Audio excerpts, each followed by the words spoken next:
अस्सलाम वालेकुम। बागी स्पेशल में मैं हूं शहबाज अकमल जिंदरान। व्यूअर्स, बागी की खुसूसी ट्रांसमिशन में आज हम आपकी मुलाकात करवाते हैं आलम इस्लाम की नामवर शख्सियत तहरीक लब्बैक पाकिस्तान के सरबराह और तहरीक लब्बैक या रसूलुल्लाह के मरकज़ी अमीर जनाब अल्लामा खादम हुसैन रिजवी साहब से। रिजवी साहब की शख्सियत यूँ तो किसी तारफ़ की मुताज नहीं है। उनका ना सिर्फ उनकी नज़र जो है वो मज़हब पर, बल्कि वो गहरी नज़र रखते हैं पाकिस्तान की सियासत पर भी। यही वजह है कि उनकी जो सियासी जमात है तहरीक लब्बैक पाकिस्तान, उसने पहली एंट्री दी मुल्क की सियासत में, लेकिन पंजाब में वोटों के अतबार से वो तीसरे नंबर पर, जबकि मजमूई तौर पर पूरे मुल्क में वोटों के अतबार से वो चौथे नंबर पर रही। तो आइए बात करते हैं रिजवी साहब से। अस्सलाम वालेकुम। वालेकुम सलाम। मौलाना कैसे हैं आप? अल्हम्दुलिल्लाह, आप ठीक है? खैरियत से हैं। सबसे पहले तो हमें ये बताएं कि 2 नवंबर को आप जो तरीक़े ख़त्म नबूवत का एक करने जा रहे हैं इवेंट है, ये क्या है? ये कोई जलसा है या धरना है, क्या चीज़ है ये? जी, बिस्मिल्लाहिर्रहमानिर्रहीम। कुल पाकिस्तान लब्बैक या रसूलुल्लाह कॉन्फ्रेंस है, जिसके अंदर आलम इस्लाम के मसाइल, पाकिस्तान को दरपेश मसाइल और बिलखुसूस कश्मीर के अंदर जो कुछ हो रहा है, लोगों का ज़मीर जो है वो जगाने के लिए और पाकिस्तान की अफवाज को मुतवज्जे करने के लिए कि वक्त गुज़र जाएगा और फिर वक्त जो है वो किसी का इंतज़ार नहीं करता, तो आने वाला मौरे ख़्वाब के बारे में क्या लिखेगा। आज मौका है कि कश्मीर के मुसलमानों की मदद करें और पाकिस्तान के अंदर जो इस्लाम के ख़िलाफ़ साजिशें हैं और पाकिस्तान के ख़िलाफ़ जो साजिशें हैं उनको बेनकाब करने के लिए।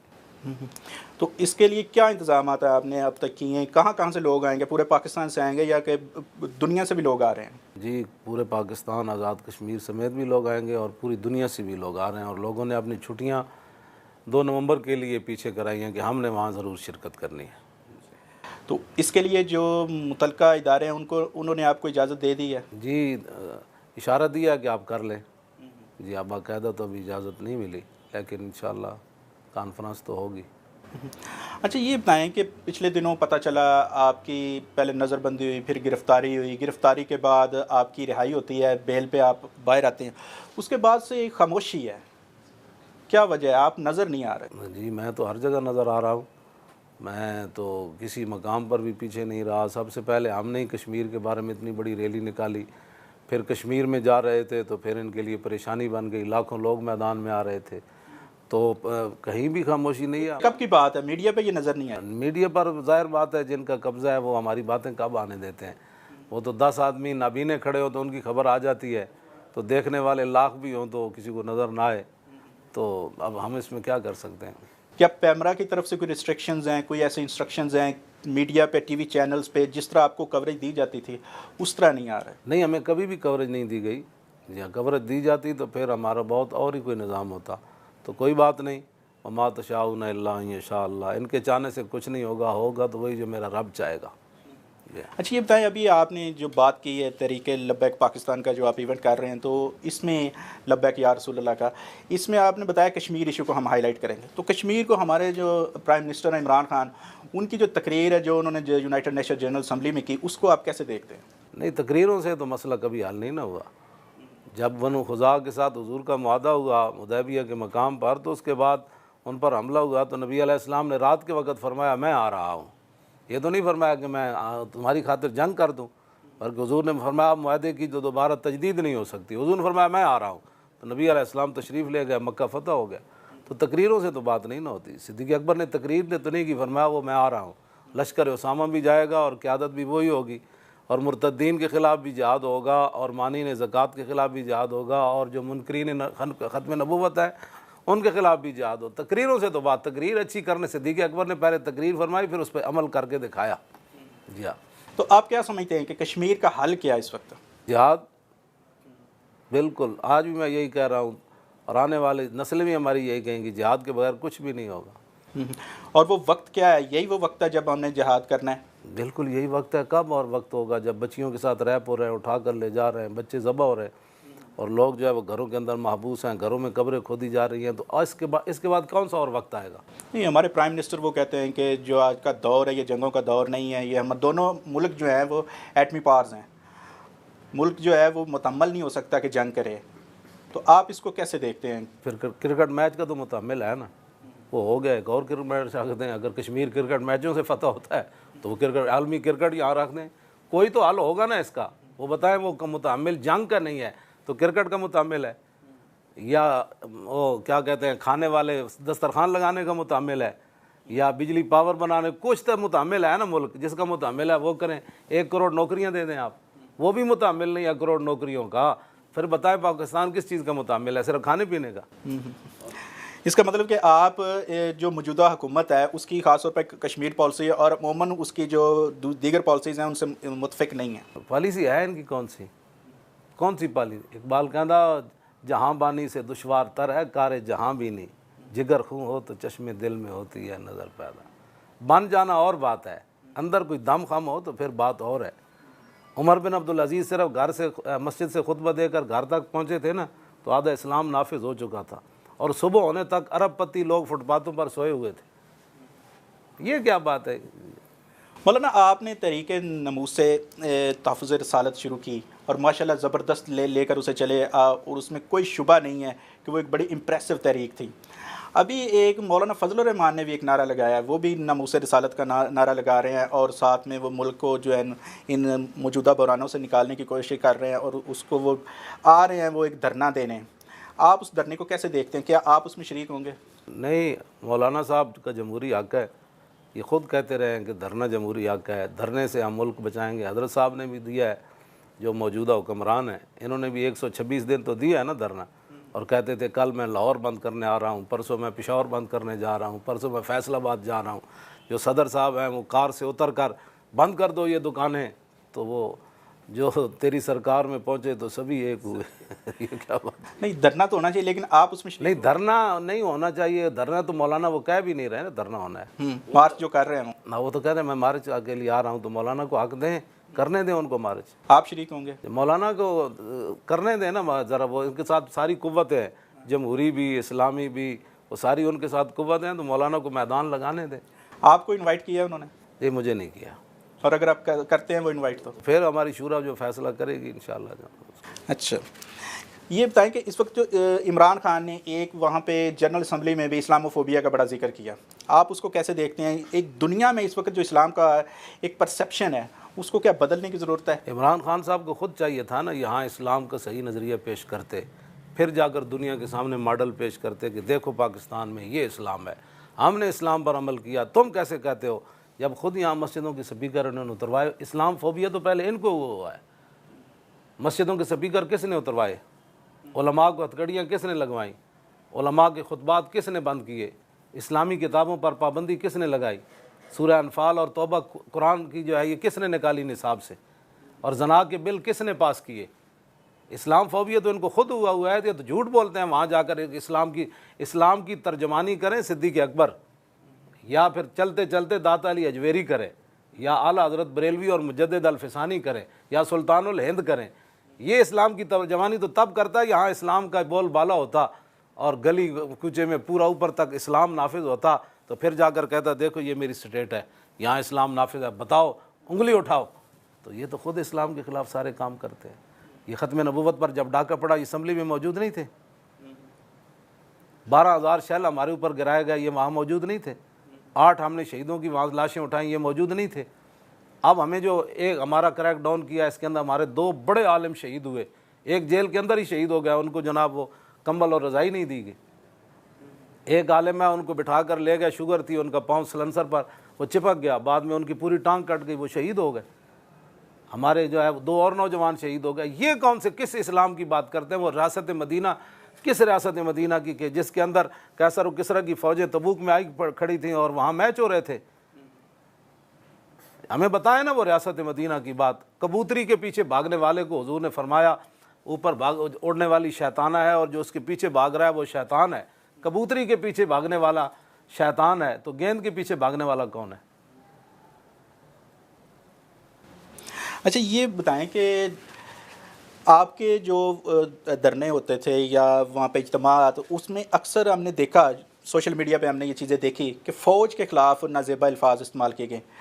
आपकी जो जमात है, आप खुद हैं, पाक फ़ौज के, उनको कैसे देखते हैं कि आप उनके ख़िलाफ़ हैं या हक़ में हैं? जी, मौलाना जो उन्होंने बात की थी, वो मौलाना साहब ने ख़ुद उनसे बात कर ली है, हमने कभी भी ऐसी बात नहीं की है। हम तो सिर्फ उनको याद दहानी कराते हैं कि भाई आपका मनसब यह है कि आप ये काम करें, अल्लाह ने आपको ताकत दी है, आपके पास हथियार हैं, आपके पास बेहतरीन फ़ौज है, इंटेलिजेंस है, आप कहते हैं पूरी दुनिया, तो फिर आप उस पर अमल भी करके दिखाएं और मकबूजा कश्मीर की मदद करें। बल्कि मैं तो कहता हूँ पूरे आलम इस्लाम की आप मदद करें। बर्मा की बच्चियों के कबाब बनाकर खाएगा कोई बोला? बिल्कुल सही। शाम के अंदर क़यामत गुजर गई कोई बोला? अफ़गानिस्तान वो पहाड़ियों से भी पानी निकला, इतनी बमबारी हुई, किला जंगी के अंदर क़यामत हुई, कंटेनरों में बंद करके उधर वो गांतानामो बी के अंदर हैवानों की तरह पिंजरों में उनको रखा। वहाँ इंसानियत के हुकूक सिर्फ गैर मुस्लिमों के लिए है। मुसलमान जहाँ भी, इकबाल कहता है शरह यूरोप बे नज़ाए कीलो काल बर्रा करदा बर गुरगा हलाल। इकबाल कहता है मैं यूरोप में पढ़ के आया, मैंने देखा पूरा यूरोप इस बार पर मुत्तफ़िक है कि जहाँ भी मुसलमान भेड़ मिले भेड़िया उसको खा जाए, उसके लिए कोई जुर्म नहीं। नक्शे नौ अंदर जहाँ बायद निहाद अज कफन दुजदा चे उम्मीद कशाद। इकबाल कहता उठो मुसलमान, खुद अपने कानून वज़ा कर, खुद अपनी अक़वाम मुत्तहिदा बना, इन कफन चोरों से तुम्हें क्या उम्मीद है। अच्छा ये बताएं कि आपके जो धरने थे, दोनों धरने, उनमें जब आपका हुकूमत के साथ एक मुज़ाकरात कामयाब होते हैं तो उसके बाद अचानक हम देखते हैं कि कादरी साहब या जलाली साहब उसकी मुखालफत करते हैं, ये क्या इशू है? पता नहीं कौन से कादरी साहब मुखालफत करते हैं। मौलाना जो आसफ अशरफ जलाली साहब हैं और जो कादरी, उनका अपना मौक़िफ़ है, हर बंदे का अपना मौक़िफ़ है, उनको बयान करने दें। उनका तरीक़े लब्बैक से कोई ताल्लुक़ नहीं है। जमहूरी हक़ जो आप कहते हैं सबको बोलने का हक़ है तो बोलने दें उनको, तो जितना मर्जी को बोलता चला जाए। बात तो मैदान की है ना। नहीं, आप धरना ख़त्म कर देते हैं, वो धरना जारी रखे हुए हैं, उसमें तो उनसे ये तो सवाल उनसे होना चाहिए ना। हमारे धरने के साथ ना उनका कोई ताल्लुक़ था तो ना कोई बात थी। उससे हमने अपना जो मकसद था वो पूरा कर लिया, हम आ गए। अगर कोई 10 भी उसके बाद धरने जारी रखता है तो हमारी सेहत पर क्या असर है। अच्छा एक बताएं कि अभी आपकी जमात जो है माशाल्लाह पंजाब में वो वोटों के एतबार से तीसरे नंबर पर रही है हालिया इलेक्शन में, और पूरे पाकिस्तान में वो चौथे नंबर पर रही है। तो आइंदा भी आप सियासत में इसी तरह एक्टिवली हिस्सा लेंगे, और जो आ रहे हैं जो हमारे जो बल्दियाती इलेक्शन है उसमें क्या आपकी जमात हिस्सा लेगी? इंशाअल्लाह ताला भरपूर। और हमने अभी तैयारियाँ शुरू कर दी हैं। आपने उम्मीदवार जो है उनको परखना शुरू कर दिया है, उनको देखभाल हम कह रहे हैं कि भाई इसको खड़ा करें, इसको ना खड़ा करें। निचली सतह तक हमने सारी जो यूसीओं के अंदर अपनी सारे मामलात मुकम्मल कर लिए। एक बड़ा सवाल है, ज़ाती सा सवाल आ जाता है, आपकी वीडियोस देखते हैं, फुटेजेस देखते हैं तो उनमें जो है ना अब्यूज़ बड़ा होता है, नज़र आता है कि लोग कहते हैं जी आप गालियाँ देते हैं। वो एक गाली निकाल कर दिखाएं, एक गाली सिर्फ। अब ये बेगैरत, तो ये तो हुजूर ने भी फरमाया क़यामत वाले दिन बेगैरत बंदे की तरफ अल्लाह नज़र करम नहीं फरमाएगा। किसी को बेगैरत कहना गाली तो नहीं है, ये तो उसकी हकीकत बयान कर। ये जो कहते हैं वो बड़े एक आपके हवाले से एक शोहरत उसकी हुई कि तेरी भैन दी सिरी, और ये तो सवाल ही नहीं पैदा होता। ये तो एक और मौलाना ने बात की है, वो मेरी तस्वीर लगा कर झूठ बोलते हैं। ये तो मेरी ज़ुबान पर आज तक मैंने ये ज़ुबान पर भी ये लफ्ज़ नहीं है, ये तो निकालना तो बड़ी सोशल मीडिया पे ये सिर्फ प्रोपेगेंडा है। मैं गाली नहीं देता बिल्कुल, कोई एक मेरी लिखा कर, बाकी ले गए बेगैरत, तो इसके बारे में तो अद्दयूस हुजूर ने भी फरमाया, अद्दयूस की तरफ अल्लाह नज़र रहमत नहीं फरमाया। ठीक है। और एक ये जो है कि आपके वाले से ये भी बड़ा है कि फ़लाँ से हम कर्ज़ा ले ले, और वो कर्ज़ वापस मांगे तो उन्हें कहें जी आया जाएगा। बिल्कुल ऐसी बात है, ले चुके हैं हमसे वापस। सूद तो इस्लाम में जायज़ नहीं है, ये जायज़ है। इसका इतना कम अज़ कम गुनाह पता है क्या है, कितना हुजूर ने फरमाया। अब ये मीडिया पर लोग फिर परेशान हो जाएंगे। अपनी माँ के साथ 70 मरतबा बदकारी है, कम अज़ कम। शिरक के बाद सबसे बड़ा गुनाह है फिर। और नबी अलैहिस्सलाम ने हज्जतुल वदा के मौके पर फरमाया वरबल जाहिलियत मौदून व अव्वल रिबान अदा रिबाना रिबा अब्बास इब्न अब्दुल मुत्तलिब फ़इन्नहु मौदून कुल्लु। फरमाया जाहिलियत के सारे सूद आज मैं ख़त्म कर रहा हूँ, और सबसे पहले अपने चचा अब्बास बिन अब्दुल मुत्तलिब का, उनका हर सूद आज मैं रौंद कर जा रहा हूँ। आज के बाद सूद नहीं करना। ये तो हुजूर ने खुद फरमाई है बात। अब एक ही तो जुर्म है जिसके बारे में फ़ाज़नु बिहर्ब मिनल्लाह व रसूली है। अगर तुम बाज नहीं आते तो अल्लाह रसूल से ऐलान जंग करो। और यहाँ कहते हैं ओ मौलवी साहब कोई आप ऐसी सूरत निकालें जिसमें सूद जायज़ हो जाए। कल को ये और बात करे कि मौलाना साहब मुझे खिंजीर खाने का जी चाहता है, सूरत निकालो तो खिंजीर जायज़ हो जाए, कुत्ता खाने का जी चाहता है, ये कोई बातें करने वाली। कलमा पढ़ने के बाद मोमिन जो है हुजूर ने फरमाया उस ऊँट की तरह जिसकी नकेल उसके मालिक के हाथ में है, यानी बेज़बान है, उसको हक़ नहीं है कि वह इस तरह की गुफ्तगू करे। लेकिन हमारा तो सारा फाइनेंशियल सिस्टम जो है, सारा बैंकिंग सिस्टम इसी पे चलता है। तो फिर इसको तब्दील किसने करना है? नया पाकिस्तान कम अज़ कम बनाए ना जी। रियासत मदीना का मतलब क्या वहाँ सूद चलता था? हज़रत साहब से ये सवाल होना चाहिए ना भाई, 13 महीने हो गए किबला, तो कम अज़ कम कोई तो झलक दिखाए ना रियासत मदीना वाली। वहाँ मैच होते थे, 13,000 पुलिस वाले जो है वो श्रीलंकन टीम की हिफाजत के लिए जाते थे। पूरे लाहौर में जनरेटर चल रहे हैं, जहाँ बच्चे खुदकुशियाँ कर रहे हैं, लोग घर के बिल नहीं दे रहे, और खुदकुशियाँ 4 बच्चों की खुद। आज भी मैंने देखा तो एक पिछले सफ़े पर कत्ल ही कत्ल लिखे हुए थे। एक हमारी हम मुतशद्दिद हैं, बताए हमारी जमात ने क्या तशद्दुद किया, एक कोई बताए, हमारा चैलेंज है। ये सारी मस्जिद जो है वो 10 दिन की यहाँ नमाज नहीं हुई। मैंने तो जाकर चौक में गिरफ्तारी दी। अब वो मुझे पता था कि मेरी आड़ में उन्होंने मस्जिद की तौहीन करनी है। मैंने लड़कों का मेरी व्हील चेयर चलाओ, मैंने चौक में जाकर गिरफ्तारी दी, सिर्फ अल्लाह के घर की हिफाजत की। लेकिन फिर यहाँ आ गए, गेट तोड़ दिए, सारी बिजली तोड़ दी, दरवाजे तोड़ दिए। ये जो लाइब्रेरी में बैठे यहाँ तोड़ कर अंदर दाखिल हुए। अब हम लोगों को बताते नहीं हैं उन्होंने क्या क्या तौहीन की है। फिर लोग कहेंगे जी ये इश्तियाल अंगेजियाँ करते हैं। हम सारा कुछ बर्दाश्त, लेकिन वो तो देख रहा है ना।